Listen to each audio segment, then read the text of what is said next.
So I came across a subject while I was doing some research about another subject, and I thought it was pretty much could apply here. We'll be able to do some more deep diving on swinging and non-monogamy. And so here's one of the things I came across. So society has what's called social contract, moral contract, and they're kind of like unwritten laws or rules, and certain concepts are within that contract. One of the things they say is that you are married, you don't have sexual or emotional attachments outside of that marriage, and that's been a contract for many years. It's not so much in the coming generations, but it was in the past. Now, I was leaving a religion, and my wife and I were looking for a hobby, and in short, she suggested swinging, and so I looked it up. But then I really had to think, is this part of a moral contract that I agree with? And when you do research, you find out that those in the swinging lifestyle are often happier and stay married longer.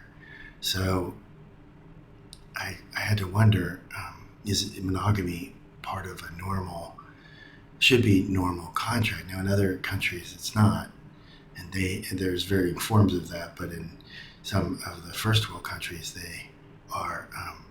they're not monogamous in marriages and relationships. Even if they're uncontracted relationships, they're not monogamous. Now that's the way our society's headed, but there's a portion of society, probably about half, that believe if they're married, you should have fidelity, you should have no sexual contact outside of that relationship, or emotional too, and they're willing to end the contract for that. And that's kind of another concept. The idea that we're monogamous as a species has long been blasted as untrue. It's just a fallacy. It's a fantasy by those who believe it should be in their contract. But non-monogamy is actually what our species is, and most of the world. All the species in the world, pretty much. There's a couple exceptions, but most of those are biologically enforced, which we don't have. Only socially enforced. So we have this group of people that think fidelity. So then that's when you get into these preachers that you find out have boyfriends and girlfriends on the side, and they get in trouble and they get fired, or they get repentance, and they get all these emotions out of it, and they get a lot of money for it, and it's like they're fake, they're hypocritical, really bad. But so they're promoting this social norm, this social contract, and it's one that needs to really just go away. It probably won't my generation. It looks like it's starting to go away in future generations where they're not getting married, and they're just having multiple relationships. Most of them even know about each other.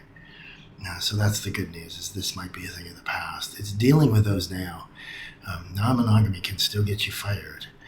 Swingers can still get you fired. And there's companies who call it the reputation of excluding the constitutional right of privacy, and excluding the constitutional rights of the constitutionally based rights of free association. And it's interesting that when you look up free association, it applies different ways, but when you look up one that's social, you'll understand that the churches that were racist and the companies that were racist didn't want whites in the same groups as blacks, and so they said that you couldn't associate with one race or another. And humorously, it got proved in court that you do have a right for free association. So despite all that fairness, despite all those social contracts, these companies and these churches are trying to dictate what you do in your bedroom, despite the right to have privacy, especially in your own home, legally. They try and control that, and that's just that goes against the social contract we have now, which is I have a right to the privacy of what I do. I have a right to as long as it's not illegal, I have the right to do what I want to do without you trying to judge me or cause me harm for it, which is happening. Sadly, it's happening in today's world. So non-monogamy goes against the social contract, but you have to ask yourself, is that really the contract that I want? I mean, is that really the way I want to feel? That should be a deal breaker. Now, you look historically, and it was never the contract. Only men could have other girlfriends and have sex outside of marriage, but women were not supposed to. That was one social contract for a long period. come to find out, his story helps when they wrote diaries about who the women were sleeping with, and it turns out they were not that monogamous either. So it was a fake culture. It was a fake social contract. And that's basically what we have today, too.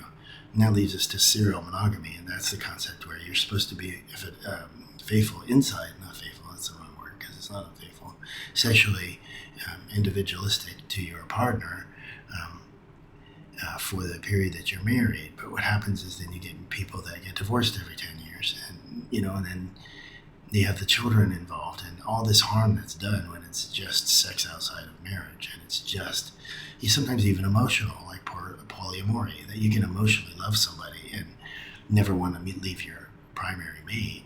And that's true about swinging too. You can have sex with someone else and not ever want to leave your primary mate.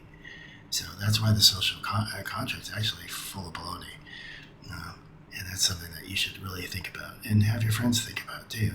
It's like, really, what is the social contract here? And why do you believe that? It's only about half the United States has some version of that idea. It's not like it's taken over the world or anything. It's like many countries don't have that too. So it's just something